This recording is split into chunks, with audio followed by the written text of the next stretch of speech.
We're going to stay here and entertain comments or questions.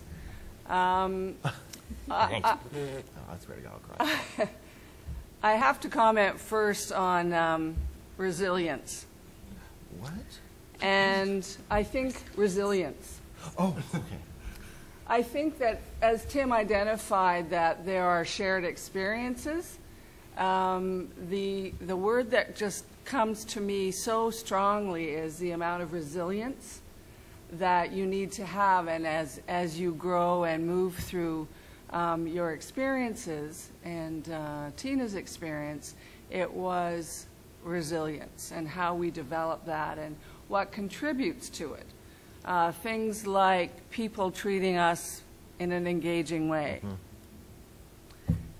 Being human, I guess you would say.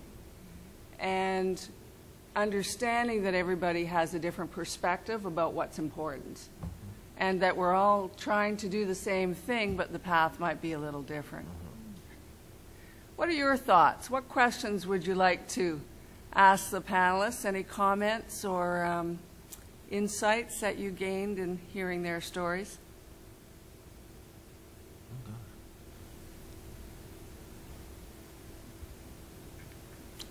If you could go to the microphone's right beside you. Go ahead. Thank you for your stories and for the courage in telling them. I hate asking questions in groups, so this is really feeling compelled to ask this question. Tim, you brought up this idea of the work of the patient, and that it's a lot of hard work. Can you tell us more about that, or any other insights that come from that idea about what's your work and how does it line up with the work of the people at the hospital there? Please, yes. I think the hardest work, well, besides like all the physical work you have to do and healing yourself and your therapy is important. And when I work with patients at Toronto Rehab, I always say, you know what, the therapists know what they're doing. So even if it seems stupid, like, yeah, you got to carry a ball across a room, but it's whatever. It worked. Now I feel stupid. I keep saying work. Anyway, I also think that there's a lot of emotional work that needs to be done to realize that, you know, it's different now. You have to get there before you can really heal. Because initially, when I was at rehab, and I know this isn't about rehab, but it's all UHN. Initially, when I was at rehab, one of the questions that just absolutely drove me crazy was, what are your goals? And I go, well, make me who I was. Like, that's my goal. And they're like, and then, you know, the therapist would go, well, you know, that's not really practical. And I'd be like, what? Well, then why am I here? I don't want to be another person. I want to be exactly the way I was. And that's why I spend so much time when I work with patients saying, listen, you know what? I know it's crap and it's really awful, but time marches on. You know, you're not the same person you were, and nobody you know is the same person they were either. So I think it's a lot of inner work that needs to be done too. And it's a big concept. I mean, it took me years to get my head around it. I didn't when I was a patient. But afterwards, when I started mentoring and volunteering with patients, I sort of got like more of a clinician side of things. I sort of understood how the work is important. Is that? Yeah, that's great. Okay. Thank you. Tosh? I'm going to just add something. Coming to the hospital, it is a workplace for you guys, but you guys, it's not like business to sales, it's business to business, because this is business for me. And if I don't do this business, I'm not going to be the person I'm going to be. So like, I come in the hospital, I go visit the 5th floor, and I say hi to every single nurse that I stayed up to like 3 o'clock in the morning talking to, getting to know them, like a staff. You guys are a staff to each other, but I know coming to the hospital, I have a checklist of which people I have to go visit and say, hey, I'm doing fine, like, and it's great. And I think one of the great experiences, it's not work, and like as work coming there, if you're in the hospital, I did 3 months in a row, and it's like work. You have to get up, you have a schedule, you have to take your pills on this time, you have to go do blood work, you have to go get an ECG. You get into a schedule, so it's almost altering your life. But what the cool part is that you put on that time and that effort. Again, you're not recreating yourself, you're getting into the next stage of your life, so next level. And like, I remember I decided I was visiting my boss who just had a baby. So he was at Mount Sinai. I walked through TGH because I know the cheats. And I ran into my nurse practitioner, and I walked the stairs with her. And at the end of it, she turned to me. She's like, I can't believe I just walked the stairs with you. That's amazing work. I'm like, no, that's your amazing work. So taking that work mental is like, you guys are doing your job. Almost treat the patient like you do a business to business. Like, incorporate them. Like, if you're going to do a consulting job, you're not going to be like, all right, this is what you're going to do and how you're going to do it. You're going to be like, hey, this is how I want it done. What do you think? Yeah. Not like, but you still have to draw that fine line. I'm the professional. I know what's right. But still, getting a patient's input is one thing. I do a lot, again, mentoring. I have a couple of congenital patients who are terrified to talk to each other, which is one thing back in the 80s was very frowned upon, because growing up, as soon as you hit 18, that stat's gone. So I know when I'm in the hospital, I'm not a big fan of talking to other patients as I'm in the hospital, because success rate in that stories aren't really high. But it's, again, now after the hospital, I could be like, hey, this is what your goals are. And I know I had a friend who came in a week ago and was phoning me. I'm like, oh, talk to this nurse. Oh, you have this nurse? All right, they do this, this, and this. And she's like, how do you know everybody at the hospital? I'm like, you have to become friendly. And the good, like, one thing, I got put on a floor that I wasn't happy with, and luckily TGH switched me to, I call it my home floor. And so they accommodated to my, like, going into, like, again, considering it worked, when you go to visit another hospital, how confused do you get?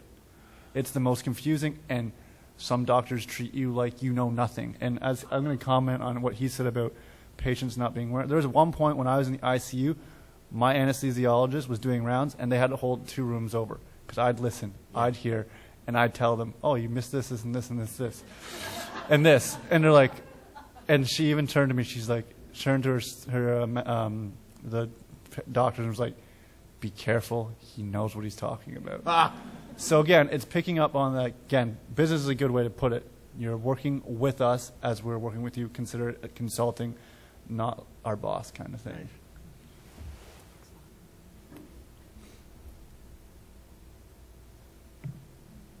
Thank you so much for sharing. Tim and Tosh, you could be a team. You talk about your experience in the hospital and how grateful you are to the whole healthcare team. My question is, that you say that in context of your experience in hospital. I'm interested in what you feel about when it came time for you to be released from either the acute care hospital or the rehab component. What do you think helped you in your healing? Did the acute care phase or the rehab phase give you any tools for when you were finally able to go home and assist you in that healing? If not, how could we make that better? You want to go first? I'll go. Go ahead. They started preparing me early.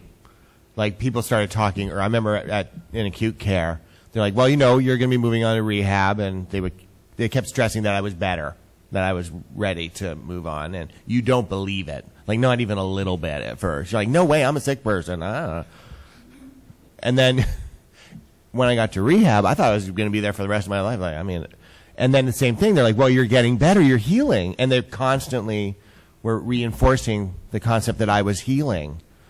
And then you kind of get cocky at one point. You're like, I'm better, and you're going to walk out. And then they have to pull it back and say, actually, you're not that much better, but you're better. But, you know.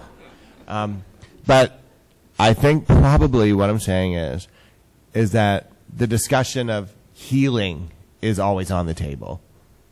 That you're getting ready to go, and there's a goal. They always make a goal for you, you know. And I think that's probably the way I would answer that. That it's always expected that you're going to heal. Does that include your emotional? Yes, absolutely. Yeah, the chaplaincy was a big part of it for me, and I volunteer with the chaplaincy now at Toronto Rehab. Yeah. So I'm gonna just use the last. Again, I think all 3 of these stories were professional patients. Like, it's literally, I come to a hospital, I'm a professional patient. I could bypass the ER quicker then people could write their names down. I get in there, I already have a bed, I already have on-call cardiology. So I've worked really well with the staff and learned if you come into the hospital with a broken finger or a cut finger, you're like, I cut my finger off. You're like, oh, well, wait 10 hours. Cut my finger off. Last time I bled out, I ran into VT. Good to go. So I've been trained to always be prepared. And I'm going to take, I work a lot with Dr. Kovacs. She's, it took me 22 years to realize I had depression issues. So growing up, I was like, I'm Superman. I can do whatever. I have a pacemaker. It's there in case. But 22 years later, one day it just kicked in and be like, okay, I'm sick. This isn't fun. But I think the most frustrating part being in the hospital was they weren't fixing it. It took 3 years. I had congestive heart failure, and one symptom is nausea. I had 3 years of nausea, and I went through I put tubes in every single hole trying to figure out what's wrong with my stomach, when all along was my heart. So I've been doing not necessarily acute care, like when you've been in the hospital for a while. It's preparing you how to deal with those problems throughout, which is more important. Because when you're in the hospital, they give you, again, the plan. This is day 5. This is day 6. Come back in day 10. But when you're going through something where you're not admitted, I think that's something that could be improved on. It's like, oh, you have this. Let's try to figure out what it is. And I went to I went to East General, Mount Sinai, Toronto General, Western, just to try to figure out what was wrong with my stomach. And it took Christmas Day to, I put on an extra 50 pounds. I have stretch marks and I have morning sickness. Something's wrong with me, and I'm not pregnant. So we know it was good. But again, hospital, you guys have pretty much nailed getting you prepared to leave the hospital. Yeah. I know that first 2 days you're just like, because it's the rush. They want to rush you out. And that's the one thing, if you don't realize as a patient that being rushed out of the hospital, it's part of the thing. You need that bed for someone else is sicker. Yeah. So training that person to be like, hey, if you're being told you can go home, you're better, that is a good step. Not being like, we're kicking you out, good luck. It's, again, saying, hey, you're so well, now we can do it. So working together, again, interactions is key, working together. You have someone who does psychology. The fact that I can go for a psychologist who specializes in congenital heart conditions is by far amazing. People are blown away. I know some people, my friends, hate going to the psychologist because they feel like they're telling them the truth. I went to rehab for cardiac rehab, and I broke down because I was in a bunch of seniors who were upset to being there. I'm 22 years old. I was 22 years old. I'm excited. I'm getting my life back. And then you go into a room, you're like, we're sick. We hate this. We're going to die. Well, I'm not liking this vibe. And so I didn't go back to rehab, let's just say. But I learned how to do things better. But again, it's working, creating that congenital or people who've experienced stuff is setting up that network to share. And I think that's one thing. It's one thing to hear it from your doctor. It's another thing to hear it from a patient. So that's one thing.